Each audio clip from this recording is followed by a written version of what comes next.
इस कहानी की शुरुआत में हम लोग एक खूबसूरत लड़की को अकेले सोते हुए देखते हैं। जब ये लड़की गहरी नींद में थी तभी कोई इसका ब्लैंकेट खींच लेता है, जिसकी वजह से इसकी आंखें खुल जाती है। जैसे ही वो चेक करने के लिए उठी तभी कोई उसके बालों को पकड़कर उसके सर को तकिए में पटकता है। ऐसा करने वाला कोई और नहीं बल्कि खुद उसका बाप था। लड़की अपने फादर से पूछती है आपको क्या हुआ, लेकिन वो कोई जवाब नहीं देता और वो अपनी बेटी के जिस्म पर गंदी निगाहों से देख रहा था। अब वो अपने चेहरे को अपनी बेटी के सामने लेकर आता है और वो बोलता है मेरी बेटी कितनी बड़ी हो गई है। ये लड़की अपने पिता की इन बातों को सुनकर बहुत डर जाती है। अब ये आदमी उस लड़की के बालों को छोड़कर उसके चेहरे को छूने लगता है। लड़की डर के मारे रोने लगती है। उसे जरा भी समझ में नहीं आ रहा था कि उसके साथ क्या हो रहा है और तभी उसके फादर यहाँ से चले जाते हैं। जैसे ही अगली सुबह होती है हम लोग लड़की के माँ को खाना बनाते हुए देखते हैं। इस लड़की का नाम मैरी है। मैरी यहाँ पर बैठे बैठे ये सोच रही थी कल रात को मेरे साथ जो भी कुछ हुआ क्या मुझे वो सारी बातें अपनी माँ को बतानी चाहिए। तभी उसकी बहन और उसका छोटा भाई दोनों नाश्ते के टेबल पर आते हैं। कुछ ही देर के बाद में इन लोगों के फादर भी यहाँ आकर बैठ जाते हैं और यहाँ आकर वो ऐसा बिहेव कर रहे थे जैसे कल रात को कुछ हुआ ही ना हो।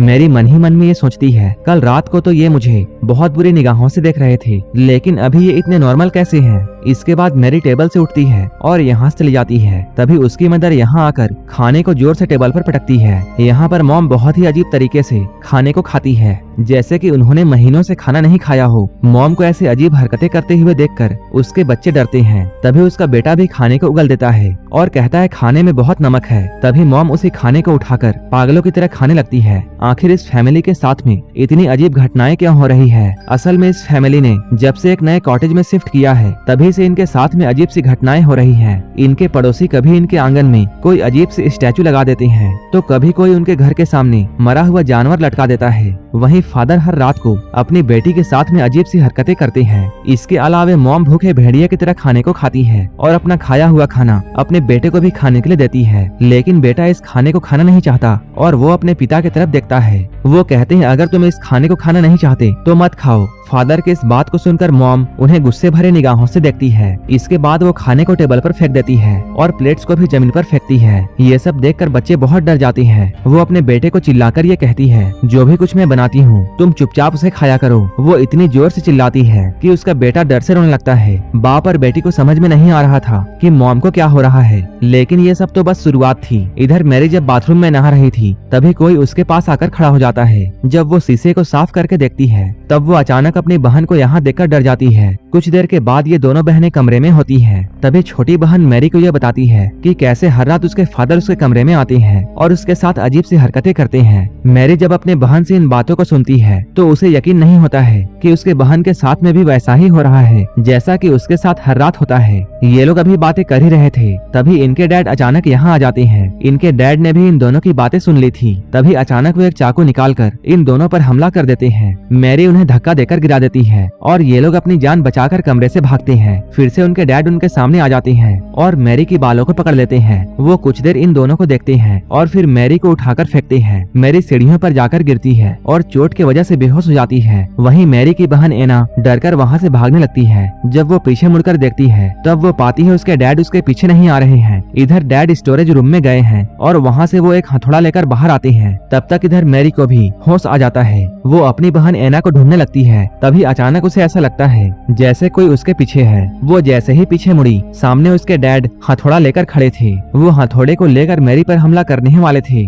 तभी एना जोर से चिल्लाती है जिससे डैड रुक जाते हैं। एना एक बैट उठाकर अपने डैड के मुंह पर जोर से मारती है, लेकिन उसके डैड को कुछ नहीं होता। इसके बाद उन्होंने एना पर भी हथौड़े से हमला किया। एना जैसे ही नीचे झुकी हथौड़ा जाकर दरवाजे पर लगता है। तभी नीचे से किसी की आने की आवाज सुनाई देती है। ये आवाज किसी और की नहीं बल्कि इनके डैड की थी जो कि सीढ़ियों से ऊपर आ रहे थे। डैड की आवाज को सुनकर ये आदमी हथौड़े को फेंकता है और दूसरे कमरे में चला जाता है। डैड जैसे ही ऊपर आते हैं यहाँ का नजारा देखकर वो डर जाते हैं। इसके बाद वो अपनी बेटियों को देखते हैं जो कि उनसे डरकर पीछे हट रही थी। तभी डैड के पैरों के नीचे वही हथौड़ा आता है और वो दीवार में बने हुए छेद को देखते हैं। डैड इन दोनों से डांट कर ये पूछते हैं क्या तुम दोनों यहाँ पर लड़ाई कर रही थी, लेकिन वो दोनों कोई जवाब नहीं देती। तभी इनका भाई कमरे से निकलकर इनके पास में आता है। तभी मैरी और एना उसे भागने के लिए कहती है। उसी वक्त एक औरत यहाँ आकर उस हथौड़े को उठाती है जो कि इनकी मॉम थी। डैड अपनी वाइफ को देखते हैं। तभी वो अचानक से उन पर हमला कर देती है। डैड उसे रोकने की कोशिश करते हैं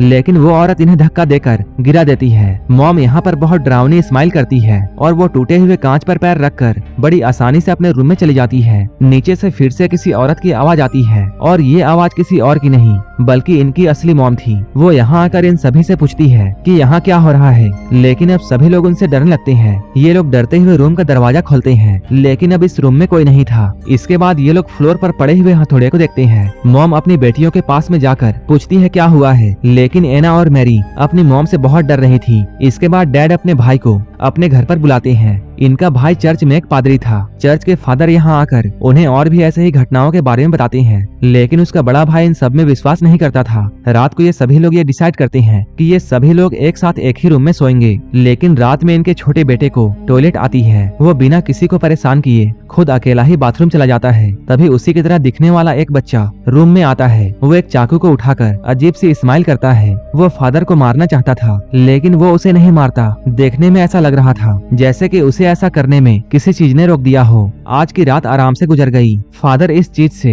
अकेले नहीं लड़ सकते थे, इसलिए उन्होंने अपने सीनियर्स से मदद मांगी। सीनियर्स आपस में बैठकर बातें करते हैं कि आखिर उस घर में क्या चल रहा है। अब ये सभी लोग वहां जाकर प्रार्थना करने का प्लान बनाते हैं। ये सीनियर फादर इस काम में बहुत माहिर थे। फादर अपनी टीम के साथ में शाम में वहां जाने का प्लान करते हैं। अब ये लोग उनके घर जाने के लिए निकलते हैं, लेकिन रास्ते में एक कौवे ने उनके गाड़ी पर अटैक कर दिया, जिसके वजह से उनके गाड़ी का आगे का शीशा डैमेज हो जाता है, जिससे गाड़ी का बैलेंस बिगड़ा और गाड़ी एक गड्ढे में जाकर गिर गई। वहीं दूसरी तरफ हम लोग डैड को देखते हैं, जो कि अपनी बेटी मैरी को बेड से बांध देते हैं। वो उसे समझाने की कोशिश करती है, लेकिन डैड कहते हैं इन सबको ठीक करने का बस यही तरीका है। आधी रात में फादर खून से लथपथ होकर इनके घर में आते हैं। वो इन लोगों को ये बताते हैं सभी फादर्स मारे जा चुके हैं, इसलिए अब जो भी कुछ करना है हमें ही करना होगा। यहाँ पर मैरी को बेड से बंधा हुआ देखकर फादर अपने काम को करना चाहते थे, लेकिन उन्हें अकेले डर लग रहा था, क्योंकि लास्ट टाइम जब उन्होंने ऐसा करने की कोशिश की थी तब उस शैतान ने फादर के सारे फैमिली मेंबर्स को मार दिया था। इसलिए उन्हें यह डर था कि कहीं फिर से ऐसा ना हो जाए, और अगर ऐसा हुआ तब वो अपने भाई के फैमिली को भी खो देंगे।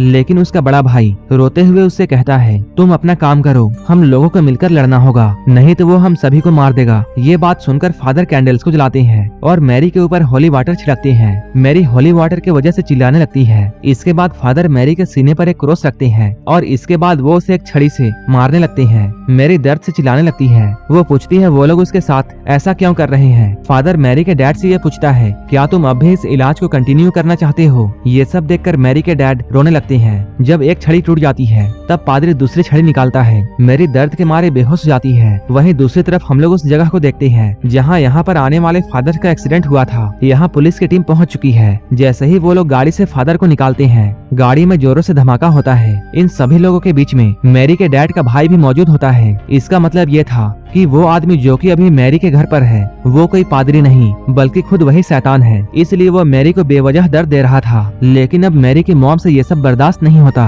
वो कहती है ये कोई इलाज नहीं है, ऐसा करते रहने से मेरी बेटी तो मर जाएगी। इसके बाद वो फादर को पकड़ लेती है ताकि वो मैरी को ना मार सके, लेकिन डैड उसकी बातों को नहीं सुनते और वो अपनी बीवी को जोर से धक्का देते हैं और पादरी से कहते हैं तुम इस रिचुअल को करते रहो। इसके बाद अचानक डैड अपनी वाइफ के पास में जाकर उसका गला दबाने लगते हैं। तभी अचानक वो अपने भाई की तरफ देखता है जिसके चेहरे पर एक डरावनी हंसी थी। डैड को समझ में आ जाता है। इसके बाद वो शैतान पर हमला करते हैं, लेकिन वो शैतान डैड को मारकर नीचे गिरा देता है। जैसे ही वो शैतान डैड को मारने वाला था तभी असली फादर यहाँ पहुँच जाते हैं। वो यहाँ पर कुछ मंत्र पढ़ते हैं जिससे वो बुरी आत्मा यहाँ से चली जाती है। मैरी बहुत बुरे तरीके से जख्मी हो गई थी। इसके बाद वो स्टोरेज रूम की तरफ जाने लगती है। तभी फादर मैरी के सामने एक मिरर रखते हैं जिससे मैरी के बॉडी से शैतान निकलकर भागने लगता है। फादर उस शैतान को अपने शरीर के अंदर ले लेता है और अपने भाई से उसे मारने के लिए कहता है, जिस पर उसका भाई टूटे हुए क्रॉस को उसके सीने पर घुसा देता है। ऐसा करने से शैतान और फादर दोनों एक साथ मर जाते हैं। अंत में ये फैमिली सही सलामत बच जाती है और इसके साथ ये मूवी भी यहीं पर खत्म हो जाती है। ऐसे ही वीडियोस के लिए आप हमें टेलीग्राम और इंस्टाग्राम पर फॉलो कर सकते हैं। मूवी अच्छी लगी हो तो एक लाइक जरूर कर देना और ऐसे ही वीडियोस के लिए आप हमारे चैनल को सब्सक्राइब जरूर कर लेना।